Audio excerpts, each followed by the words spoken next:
Welcome to Raw Perfect classes. In this class, I will discuss about EVS. It's a subject of BCA. First,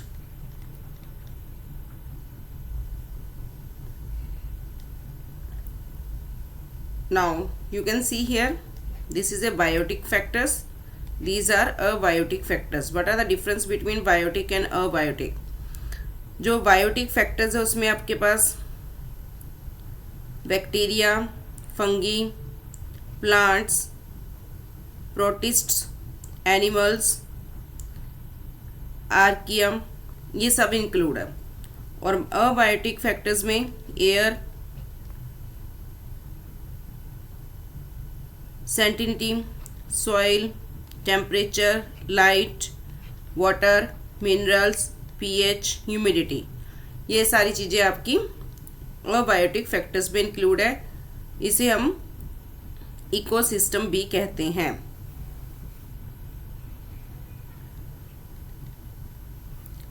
now this is a, you can see here कैसे plants अपना भोजन बनाते हैं, कैसे अपना वो खाना वगैरह तैयार करते हैं। यहाँ से सन की एनर्जी एंटर करती है इकोसिस्टम में। फोटोसिंथेसिस की हेल्प से प्लांट्स जो है वो प्रोड्यूसर है। प्लांट्स हीट एनर्जी एब्जॉर्ब करते हैं, फिर उस एनर्जी को आगे पास ऑन किया जाता है। और यहाँ पर प्राइमरी जो कंज्यूमर है, हर्बीवोर जो है, वो आते हैं न्यूट्रिएंट्स फॉर डिकम्पोजर्स के लिए। फिर कंज्यूमर्स एनिमल्स हैं, जिनमें सेकंड कंज्यूमर कार्निवोर्स आते हैं। फिर डिकम्पोजर्स होते हैं जैसे इंसेक्ट्स, वोम्स, बैक्टीरिया वगैरह। और हीट एनर्जी इकोसिस्टम के लिए लीव करते हैं। ठीक है, तो क्या है एनर्जी और न्यूट्रिएंट्स। नेक्स्ट है, ये हमारा ग्रीन वॉशिंग इंडेक्स है। क्या बता रहा है, कैसे हमने अपने आप को, हम अपने एनवायरनमेंट को ग्रीन रखना है, सस्टेनेबिलिटी को बना के रखना है। तो first topic according to your syllabus is that is related to meaning of environment. Environment का मतलब क्या है? The environment refers to the sum total of all living, biotic, non living, abiotic components surrounding organisms and influencing their life, growth and survival। मतलब environment किसे कहते हैं?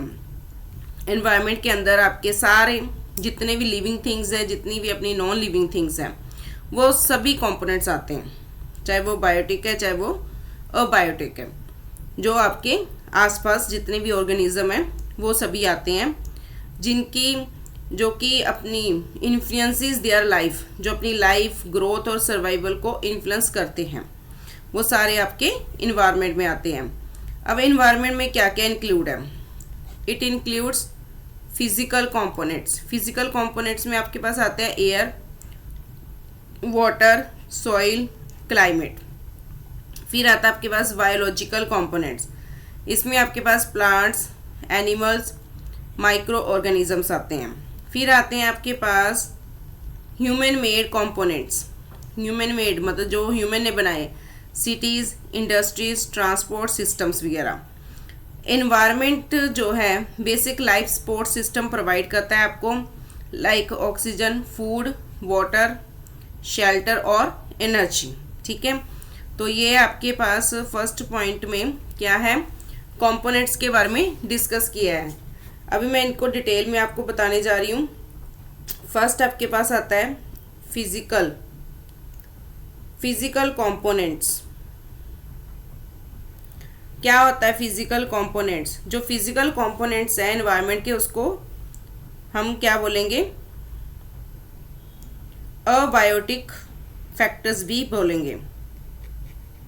Abiotic factors.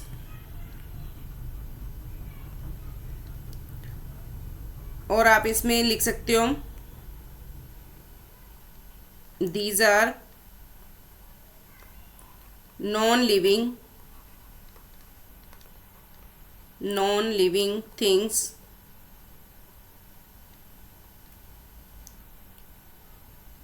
like air, water, soil, climate, which together with the living, जिसे हम biotic कहते हैं, biotic world जो कि बायोस्फीयर भी कहलाता है, form earth system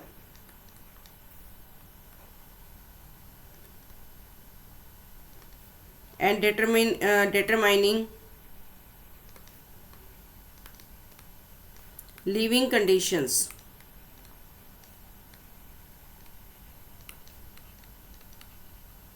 and habitats. ठीक है, तो आप फिजिकल कंपोनेंट्स में क्या लिखोगे कि these are non living things which together with the living world form the earth system and determining living conditions and habitats. Major जो फिजिकल कंपोनेंट्स में आते हैं आपका एटमॉस्फेयर. क्या आता है आपका? एटमॉस्फेयर.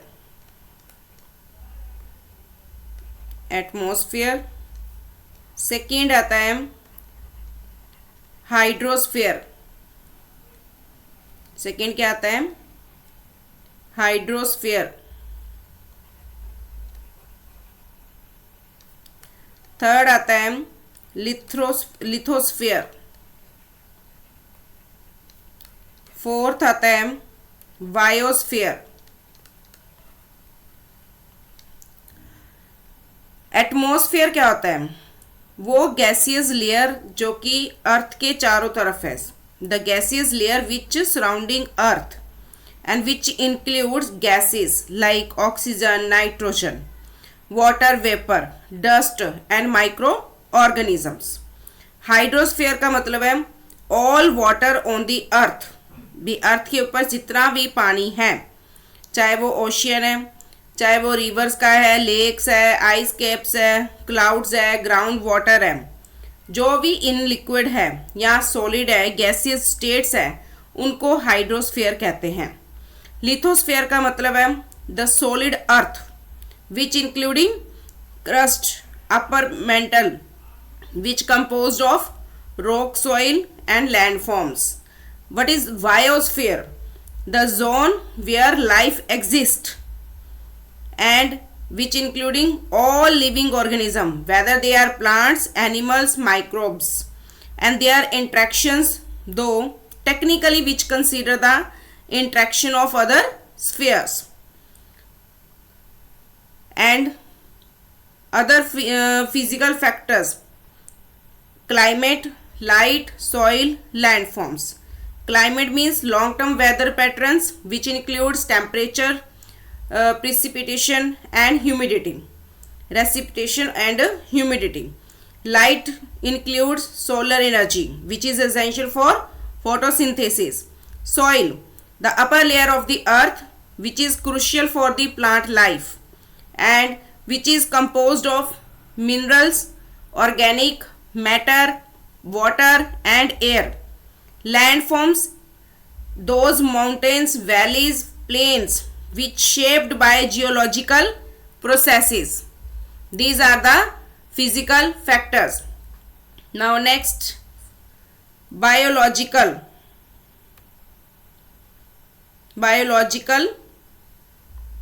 components of environment. जो बायोलॉजिकल कंपोनेंट्स हैं एनवायरनमेंट के, उनको हम प्लांट्स, एनिमल और माइक्रो ऑर्गेनिज्म कहते हैं और उसको हम बोलेंगे biotic factors. And these are living things, include plants, animals, microorganism, humans and organic matters which form the biosphere through their interactions through their interactions with non-living elements, मतलब non living elements के साथ मिलकर जो interactions के through जो biosphere तैयार होता है उसको, वो सारा किसके थ्रू है? बायोलॉजिकल कंपोनेंट्स के थ्रू है। मतलब जो प्लांट्स, एनिमल, माइक्रो ऑर्गेनिजम्स हैं और आपके ह्यूमंस है, ऑर्गेनिक मैटर्स है, वो एक बायोस्फीयर बनाते हैं। किसके थ्रू बनाते हैं? By the interaction with the non living elements. अब आपकी जो नॉन लिविंग एलिमेंट्स है उसको हम अबायोटिक एलिमेंट्स भी बोलते हैं, जैसे एयर है, वाटर है, सॉइल है, जो कि क्रिएट करते हैं इकोसिस्टम, लाइक फॉरेस्ट। किस तरह का इकोसिस्टम क्रिएट करते हैं? Forest and oceans. और ये सारे बायोटिक पार्ट्स जो हैं उनको फर्दर कैटेगराइज किया गया है उनके रोल के according in energy flow as a producers, जिन्हें प्लांट्स कहते हैं, कंज्यूमर एज ए एनिमल्स, जो उनको कंज्यूम करते हैं, डीकम्पोजर, जो कि बैक्टीरिया, फंगी वगैरह होते हैं। बायोलॉजिकल कंपोनेंट्स में क्या कौन कौन से आपके कंपोनेंट्स आते हैं? और इसके अलावा प्लांट्स, एनिमल वगैरह के अलावा प्रोड्यूसर्स होते हैं। अब वो प्रोड्यूसर्स क्या हैं? मैंने ऊपर फिगर में भी बताया था आपको। ऑटो, उनको हम बोलेंगे ऑटोट्रॉप्स। सेकंड आपके पास आते हैं कंज्यूमर्स। कंज्यूमर को क्या बोलेंगे हम? और हेट्रोट्रॉप्स।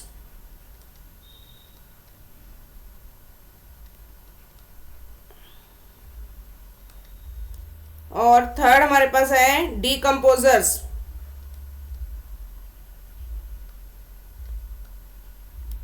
डीकम्पोजर को बोलते हैं डेट्रीटिवोर्स।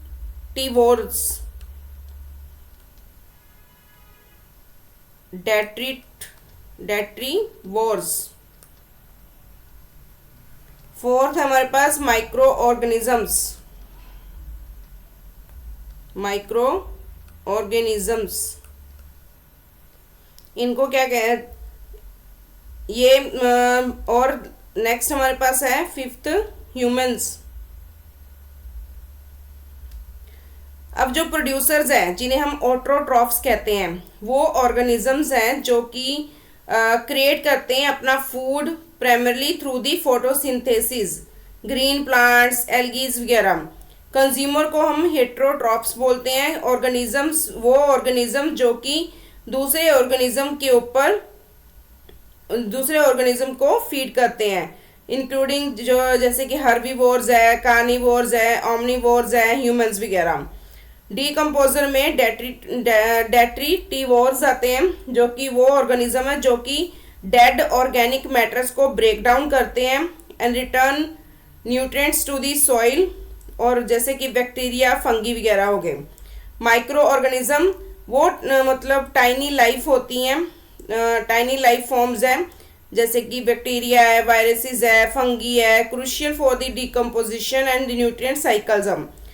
ह्यूमंस में आपके सिग्निफिकेंट बायोटिक कंपोनेंट्स आ गए which are influencing and interacting with all other parts of the environment. अब इसकी इंपॉर्टेंस क्या है? बायोलॉजिकल कंपोनेंट्स की क्या इंपॉर्टेंस है? फर्स्ट इंपॉर्टेंस ये है, ये क्या क्रिएट करते हैं? Ecosystem, ecosystem formation. Second, energy flow, energy flow. Third, nutrients cycling. अब इकोसिस्टम फॉर्मेशन का मतलब क्या है? हमारे जो बायोटिक फैक्टर्स हैं they are interact with the abiotic factors light, water, minerals for building functional ecosystem. And energy flow क्या है? They form the basis of food chains and webs and which are transferring the energy through the trophic levels. Nutrient cycling means decomposers are vital for the recycling which are essential minerals and nutrients. Now next time, human made components. Next components कौन से हैं हमारे? Human made components. अब human made components में आपके पास cities है, industry, transports वगैरह, ये सारी चीजें आ गई. Human made components of environments are actual में क्या है? Artificial structure.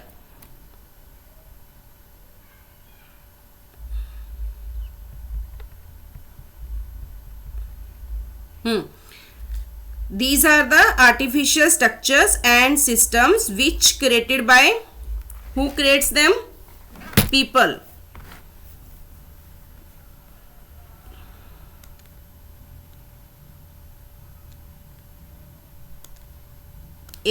Artificial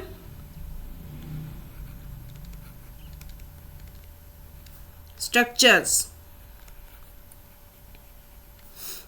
and systems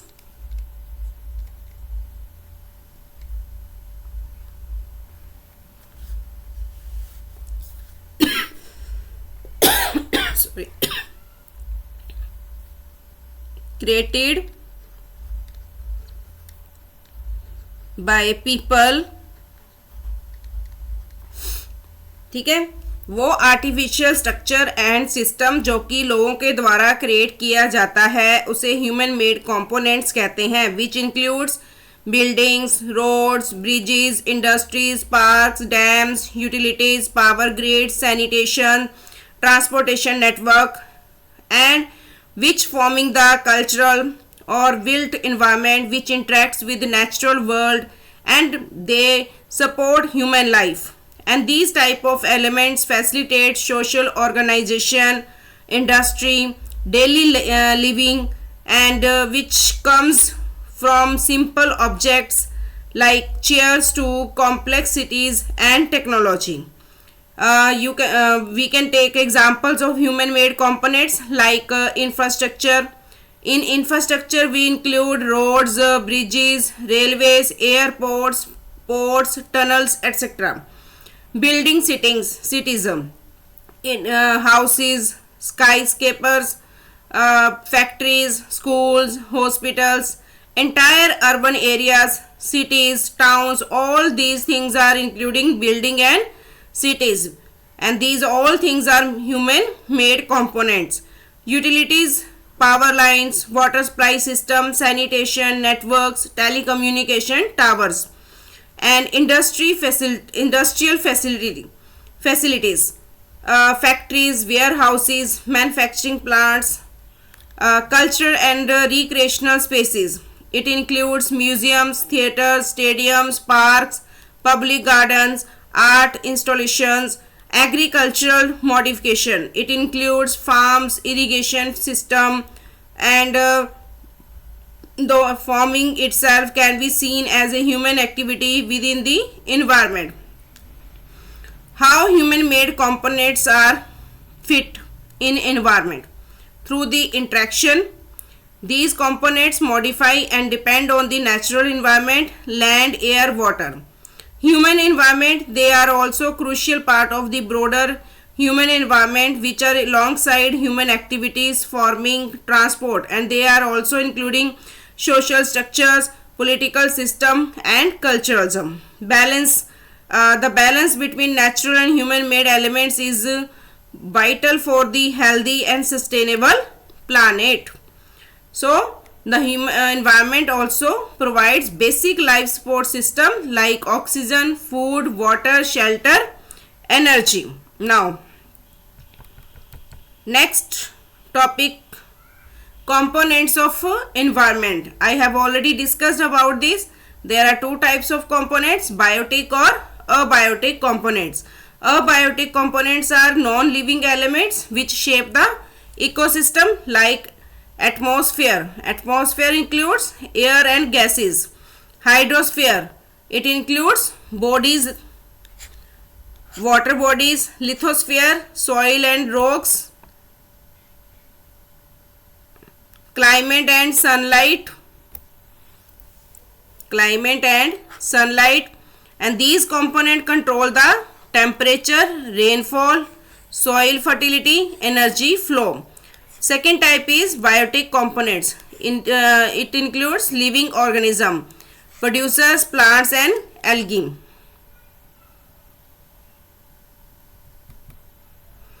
Consumers includes herbivores, carnivores and omnivores.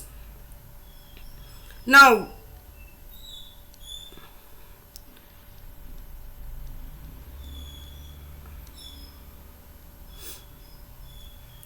consumers in an ecosystem are organisms heterotrophs that get energy from by eating other organism, जो कि दूसरे organism को खाकर अपनी energy get करते हैं, उनको हेट्रोट्रॉप्स ऑर्गेनिज्म कहते हैं.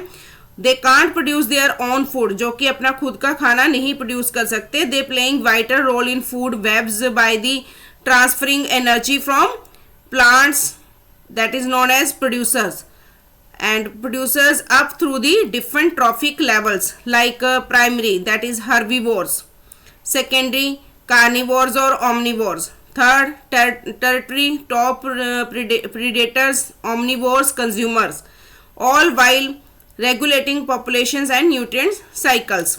And जो consumers type है हमारे पास फर्स्ट herbivores. अब herbivores कौन से कंज्यूमर होते हैं? वो कंज्यूमर्स जो कि सिर्फ क्या खाते हैं? दे ईट ओनली प्लांट्स और एल्गी, जैसे डियर है, रैबिट्स है, इंसेक्ट्स है, कैटरपिलर्स है, ग्रास होपर्स है, हमिंग बर्ड्स. सेकेंडरी कंज्यूमर आते हैं आपके हर्बीवोर्स. नहीं, सेकेंडरी जो कंज्यूमर्स हैं वो हर्बीवोर्स को खाते हैं. ईट प्राइमरी कंज्यूमर्स, एग्जाम्पल जैसे snakes eating rabbits, small carnivores and some omnivores. और tertiary consumers they eat secondary consumers, often apex predators और omnivores, example hawks, eagles, lions, bears and humans. Omnivores, they eat both plants and animals into multiple consumer levels. Example, humans, bears, crows, pigs. And what are the role in ecosystem? Energy flow. They transfer energy from one trophic level to next trophic level. And population control. Carnivores help the regulate herbivore population and it preventing the overgrazing. Nutrient cycling. When consumer die, decomposers like fungi and bacteria break them and return nutrients to the soil for the further producing. Next है हमारे पास types of environment. There are different types of environment. First, natural environment. In natural environment include forests, rivers and oceans. Second type, human-made environment. It include building, roads and dams. Social environment. It includes culture, institution, traditions, etc. Now next है importance of environment. क्या importance है environment की? It supports the life on earth. It maintains ecological balance. It regulates climate. ये क्या करता है? Climate को regulate करता है. और it provides resources for survival. It also influences human health and economy. तो ये इसके क्या है? benefits है, इसके importance है. Now what do you mean by natural resources? अब नेचुरल रिसोर्सेज आपके फर्दर टू पार्ट्स में डिवाइडेड है, रीन्यूएबल एनर्जी और नॉन रीन्यूएबल एनर्जी. अब इसमें क्या होता है? आपके पास सोलर एनर्जी है, हाइड्रो पावर एनर्जी है, बायोमास एनर्जी है और आपके पास जियोथर्मल एनर्जी है और विंड एनर्जी है. ठीक है, तो ये एक तरह से फ्यूल ऑफ लाइफ है. दूसरी साइड पर हमारे पास नॉन रीन्यूएबल एनर्जी है जिनको दोबारा क्रिएट किया जाता है, जैसे फॉसिल फ्यूल, ऑयल है, कोल जो एक बार कंज्यूम हो गए दोबारा क्रिएट नहीं हो सकेंगे, न्यूक्लियर है और नेचुरल गैस. नाउ नेक्स्ट है इकोसिस्टम ऑफ फॉरेस्ट. फीड, ये देखिए for water wildlife shelter और fertile soil, oxygen, biodiversity, control of pollution और फ्यूल वुड एटसेट्रा। तो ये सारे हमारे क्या है, इकोसिस्टम ऑफ फॉरेस्ट है। आप डायग्रामेटिकली जरूर शो कर देना। नेक्स्ट ये आप देख सकते हो नेचुरल रिसोर्सेज से जो डैम्स वगैरह बने हैं। अब मीनिंग ऑफ नेचुरल रिसोर्सेज क्या है? नेचुरल रिसोर्सेज वो मटेरियल्स एंड एनर्जी सोर्सेज है जो कि ऑब्टेन किए जाते हैं नेचर से और जिनको यूज़ किया जाता है ह्यूमन नीड्स को सेटिस्फाई करने के लिए, जो सपोर्ट करते हैं इकोनॉमिक डेवलपमेंट को। Example water, forest, mineral, soil, air, sunlight वगैरह। नेक्स्ट है क्लासिफिकेशंस ऑफ नेचुरल रिसोर्सेज। इसमें आपके रीन्यूएबल रिसोर्सेज आते हैं। रीन्यूएबल रिसोर्सेज जो कि replenish naturally within short time. अब रीप्लेनिश क्या होता है? रीप्लेनिश का मतलब है कि ये ऐसे रिसोर्सेज है जो कि नेचुरली शॉर्ट टाइम में हमें मतलब मिलते हैं, रीफिल हो जाते हैं, या कह लो कि हाँ रीफिल हो जाते हैं। जैसे सोलर एनर्जी है, विंड एनर्जी है जिनको आप रीफिल कर सकते हो, वाटर है, फॉरेस्ट है अगर उनको प्रॉपर वे से मैनेज किया जाए। नेक्स्ट है सस्टेनेबल है इफ यूज्ड वाइसली। नेक्स्ट हमारे non renewable energies resources, those resources they take the millions of year. अगर उनको दोबारा बनाना है तो मिलियंस ऑफ ईयर्स लगेंगे, जैसे coal, petroleum, natural gas, minerals, ठीक है। और एग्जॉस्टिबल एंड फाइनाइट है ये। Major types of natural resources कौन से हैं? फॉरेस्ट रिसोर्सेज है जो हमें टिम्बर, फ्यूल, मेडिसिन्स वगैरह प्रोवाइड करते हैं। मेंटेन बायोडाइवर्सिटी, बायोडाइवर्सिटी को मेंटेन करके रखते हैं। कंट्रोल करते हैं सॉइल एरोशंस को, भी कटाव ना हो, मिट्टी ज़्यादा ना बहे। रेगुलेट क्लाइमेट्स के लिए इसको यूज़ किया जाता है। और क्या इश्यूज है? डिफॉरेस्टेशन हो जाती है, हैबिटेट लॉस होता है, कंजर्वेशन, अफॉरेस्टेशन और सॉइल फॉरेस्ट्री। अब इसको मैं डिटेल में आपको सुनो ध्यान से।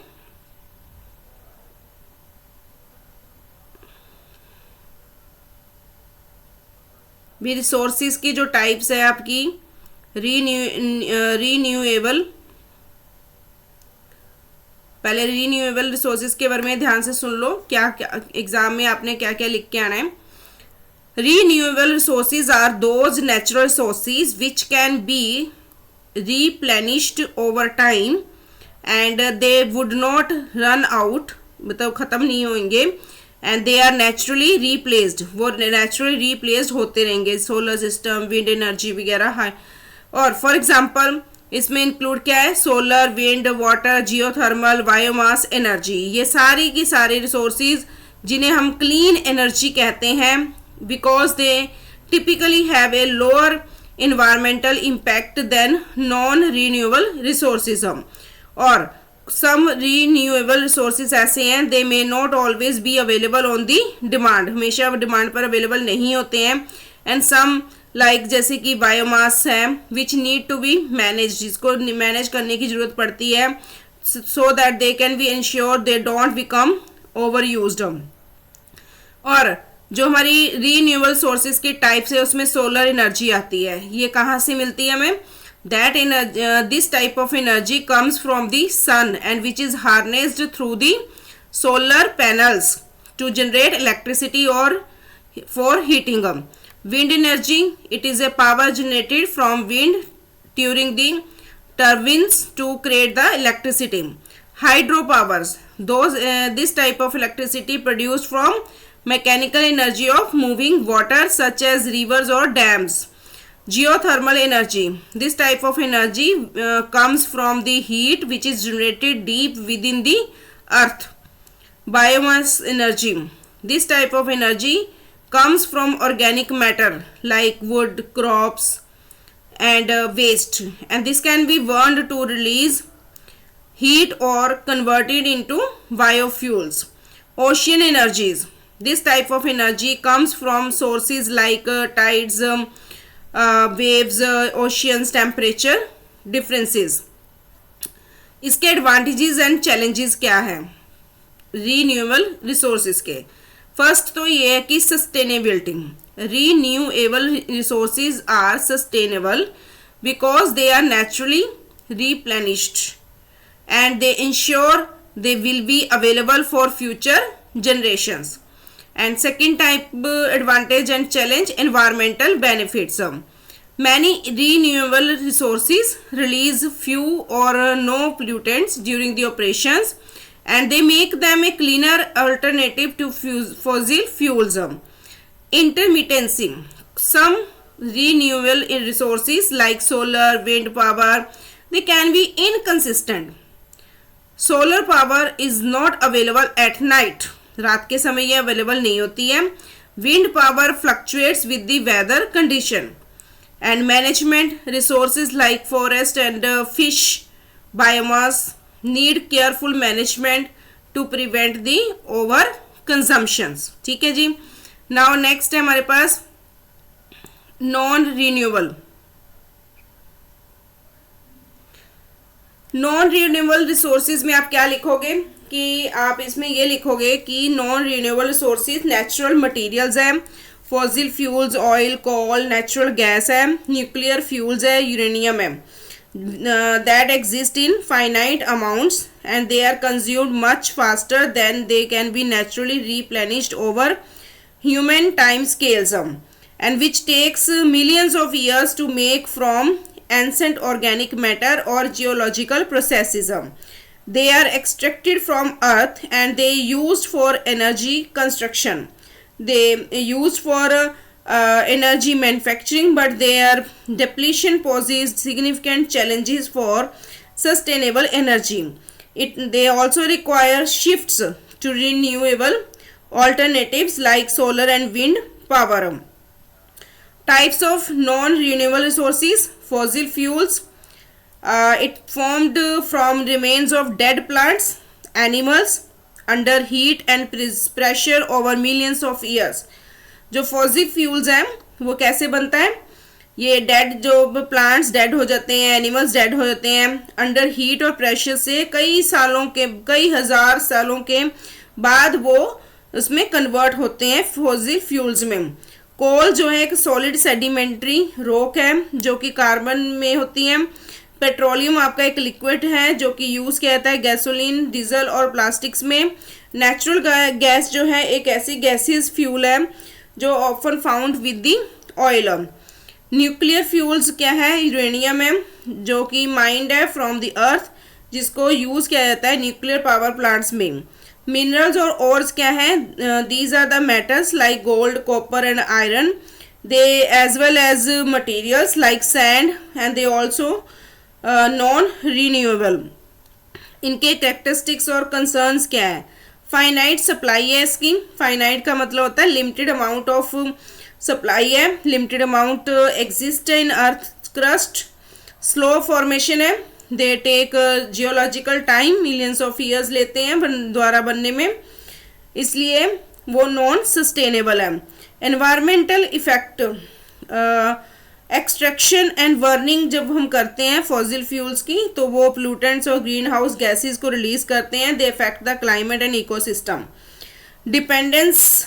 ग्लोबल जो एनर्जी सिस्टम है they all heavily depend on these non-renewable resources which creating energy security issues as supplies dwindle.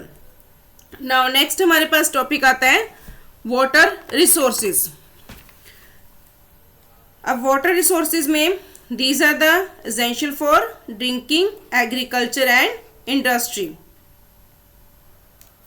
और they also includes rivers, lakes, groundwater and oceans. अब प्रॉब्लम क्या है इसके साथ, वाटर रिसोर्सेज के साथ? वाटर स्केर्सिटी है. स्केर्सिटी का मतलब क्या है? लिमिटेड है. पोल्यूशन क्रिएट होता है. ओवर एक्सट्रैक्शंस अगर करेंगे तो भी रिसोर्सेज खत्म होने के चांसेस हैं. कंजर्वेशन कैसे कर सकते हो? सेव कैसे कर सकते हो उसको?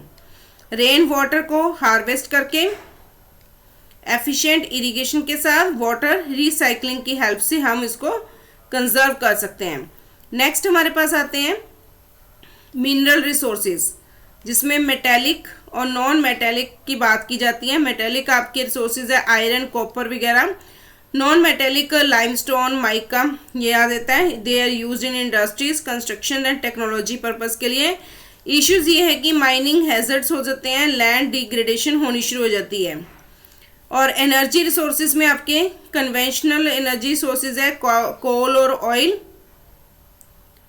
नॉन कन्वेंशनल में आपके सोलर, विंड और बायोगैस आ जाएंगे। दे shift towards the clean and renewable energy, ये एसेंशियल है। नेक्स्ट आपका टॉपिक है इकोसिस्टम और इकोलॉजिकल बैलेंस के बारे में। अब इकोसिस्टम क्या है? ये बायोटिक, अबायोटिक और बायोटिक है। जो हमारा बायोटिक है, प्रोड्यूसर, कंज्यूमर, डीकम्पोजर आएंगे इसमें। कंज्यूमर को फर्दर 3 पार्ट्स में डिवाइड किया है, प्राइमरी, सेकेंडरी और टेरिटरी। हर्बीवोर्स में, कार्निवोर्स और ओमनिवोर्स में। नेक्स्ट हमारे पास ये फूड वेब है, ठीक है। और कौन किसको खाता है वो बता रहे हैं इसमें। ये देखिए, सबसे पहले हमारा चेन कहाँ से स्टार्ट हो रही है, ये आप ये देख सकते हो, ये एक दूसरे को कैसे कैसे खाते हैं। जो स्नेक है ये इसको खा रहा है, बर्ड इसको, मतलब एक वेब बना हुआ है। जैसे ये ग्रास है, रैबिट, माउस, ग्रासीज, ग्रास होपर्स वगैरह इनको खाते हैं। इनको फिर ऑयल फ्रॉग वगैरह, बर्ड्स वगैरह खाते हैं। इनको फिर फर्दर ये एनिमल्स खाते हैं, ठीक है। तो ये इस तरह गिवन है। नेक्स्ट हमारे पास ये एटमॉस्फेयर के बारे में बताया, वेजिटेशंस हो रही है, फॉसिल फ्यूल्स, सीमेंट प्रोडक्शन कैसे होती है, कैसे मैरिन बायोटिक हो रहा है, डिजॉल्व्ड ऑर्गेनिज्म क्या है, ये सारा इसमें एक्सप्लेन किया हुआ है। नेक्स्ट हमारा इकोसिस्टम। अब इकोसिस्टम होता क्या है? इकोसिस्टम एक हमारा फंक्शनल यूनिट है जो जहाँ पर लिविंग ऑर्गेनिज्म इंटरेक्ट करते हैं विद ईच अदर, एक दूसरे के साथ, विद देयर फिजिकल एनवायरनमेंट में। एग्जाम्पल है फॉरेस्ट इकोसिस्टम होता है, एक एक्वेटिक इकोसिस्टम होता है जो कि जंगल में रह रहे हैं, जो पानी के अंदर रह रहे हैं, जो डेजर्ट में रह रहे हैं, उनके अकॉर्डिंग इकोसिस्टम है। Structure of ecosystem, structure of ecosystem कैसा है? बायोटिक और अबायोटिक कंपोनेंट्स के बारे में आपने इसमें एक्सप्लेन कर देना है। फूड चेन और फूड वेब आपको दिखा दिया था, वही बताना है। लीनियर फ्लो ऑफ एनर्जी के बारे में एक्सप्लेन कर देना है आपने। फूड वेब में आपने इंटरकनेक्टेड फूड चेन बना के दिखा देनी है। एनर्जी डिक्रीज होती है हर एक ट्रॉपिकल लेवल पर। इकोलॉजिकल बैलेंस में आपने बताना है एक स्टेबल इंट्रैक्शन होता है ऑर्गेनिज्म और एनवायरनमेंट के बीच में, जो कि इंश्योर करते हैं सस्टेनेबिलिटी को। डिस्टर्बेंसेस, डिफॉरेस्टेशन होती है, पोल्यूशन वगैरह क्रिएट होता है और क्लाइमेट चेंज के ऊपर इफेक्ट पड़ता है। एनवायरमेंटल डिग्रेडेशन क्या होती है? एनवायरमेंटल डिग्रेडेशन, ये देखिए, ये एनवायरमेंटल डिग्रेडेशन हो रही है। Loss of habitat, increased flooding, increased drought, disruptions to water cycle, destructions of renewable energies, increased greenhouse gases, destructions of human homelands, wild fires वगैरह। तो ये सारा इसके अंदर आता है। डिग्रेडेशन के अंदर ग्लोबल वार्मिंग इंक्रीज हो रही है, क्लाइमेट चेंज हो रहा है बहुत फास्टली। मीनिंग क्या है? इन्वायरमेंटल डिग्रेडेशन एक डेट्रियोटेशन ऑफ इन्वायरमेंट क्वालिटी है जो कि due to natural human activity के कारण होता है। कॉजेज क्या है, रीजन क्या है? ओवर पॉपुलेशन के कारण, इंडस्ट्रियलाइजेशन के कारण होता है, डिफॉरेस्टेशन के कारण ये सब कुछ हो रहा है, पॉल्यूशन के कारण हो रहा है, अनसस्टेनेबल रिसोर्सेज को यूज करने के कारण भी ये हो रहा है।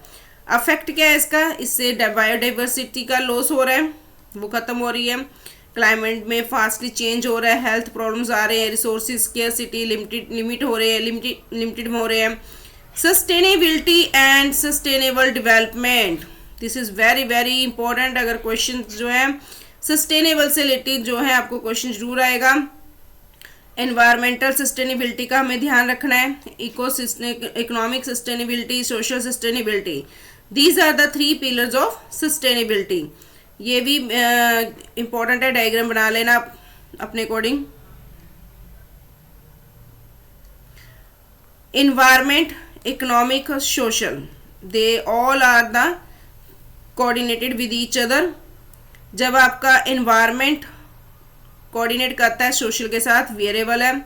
जब आपका क्या इन्वायरमेंट इकोनॉमिक के साथ होता है, वाइबल है। और सोशल और इकोनॉमिक जब एक होते हैं, इक्विटेबल है। जब तीनों एक साथ कंबाइन हो जाते हैं तो वो सस्टेनेबल हो जाते हैं।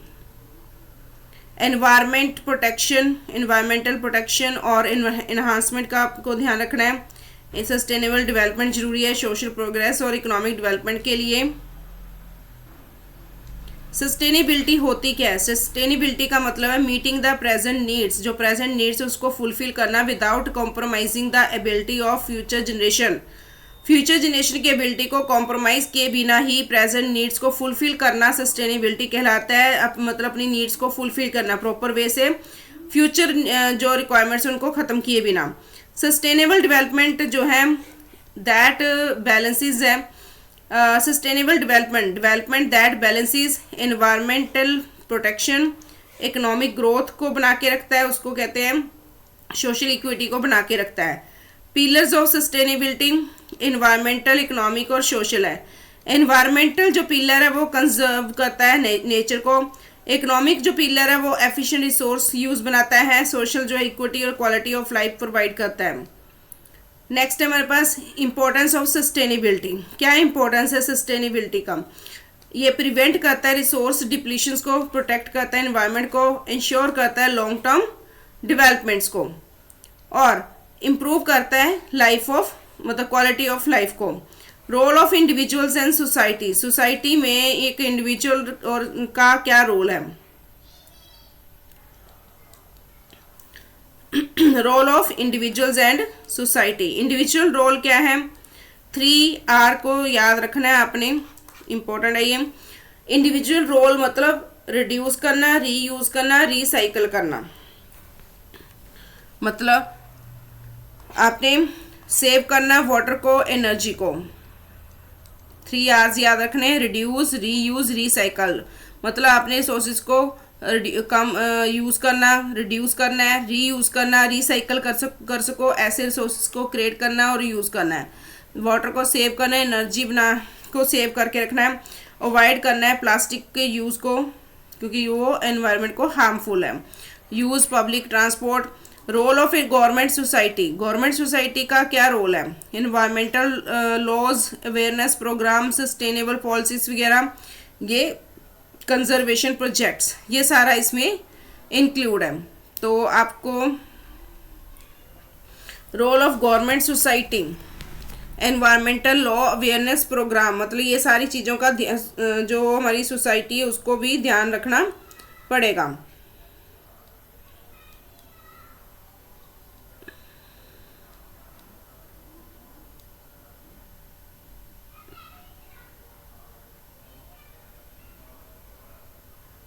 बस ध्यान ये रखना है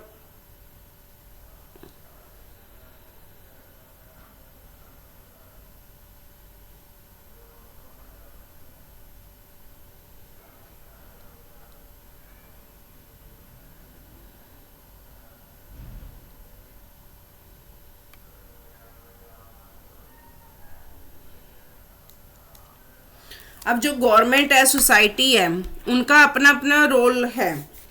जो गवर्नमेंट एंड सोसाइटी है, they have complementary and they are interconnected with interconnected roles in addressing different types of issues. With government, they providing formal framework, they providing resources. As a society, they offer grassroots actions, diverse perspectives and accountability. And effective governance, they also relies on the positive interaction or collaboration between two. जो government का role है उसका main role ये है कि उसने law and order को maintain करके रखना, ठीक है, गवर्नमेंट का रूल है। उसने पब्लिक सर्विसेज जो हैं वो प्रॉपर वे से प्रोवाइड करनी है और इकोनॉमिक मैनेजमेंट एंड रेगुलेशंस को प्रॉपर बना के रखना है।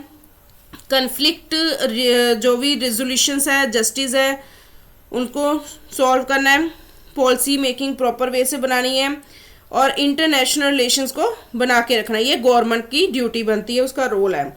मतलब maintaining law and order, environmental मतलब जो भी लॉज है उसको फुलफिल करने हैं।